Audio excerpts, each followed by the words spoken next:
কয়েকদিন আগে সচিবালয়ে আগুন লাগলো। এই আগুন লাগার অর্থটা কি আপনারা কি জানেন? ওই যে তার এক সমন্বয়ক যার উপদেষ্টা বানিয়েছে, কিছুদিন আগে সে একটা মিটিং করে, আর তার সাথে তো দুই মক্কেল আছেই, ওই আসিফ নজরুল আর যে কি বলে হবে আছে লেফটেন্যান্ট জেনারেল জাহাঙ্গীর।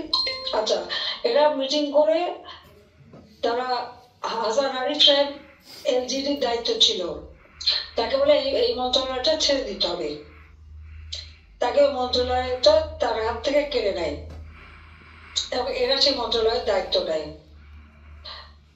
আপনারা জানেন হাসান আরিফ সাহেব কিন্তু মারা গেছে মাত্র কয়েকদিন আগে, এই অপমানে পর্বতে সে বেঁচে থাকেনি, হার্ট ফেল করে মরে গেছে।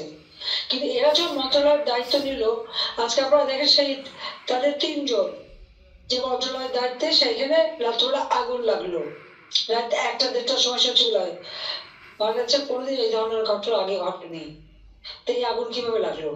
আর আমার প্রশ্ন হচ্ছে, এই রাত্রে 1টা-1:30টার সময় এই তথাকথিত উপদেষ্টারা ওখানে কি করছিল?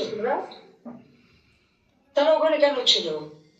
আবার আর এক সমন্বয় উনি যে বলছে যে মেট্রো রেলে আগুন না দিলে আর পুলিশ হত্যা না করে তাদের বিপ্লব সফল হতো না, সে আবার ওখানে ভিডিও তুলছে, লাইভ ভিডিও আগুনের।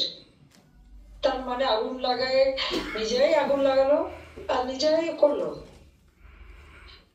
ঘটনা হচ্ছে তারা রাজনীতি করবে, পার্টি করবে, তার জন্য ফান্ড কালেক্ট করতে হবে, সেই জন্য মন্ত্রণালয়ের দায়িত্ব নিয়ে আমার মনে হয় চুরি চামারি যা করার করে তারপরে আগুন দিয়ে দিয়েছে।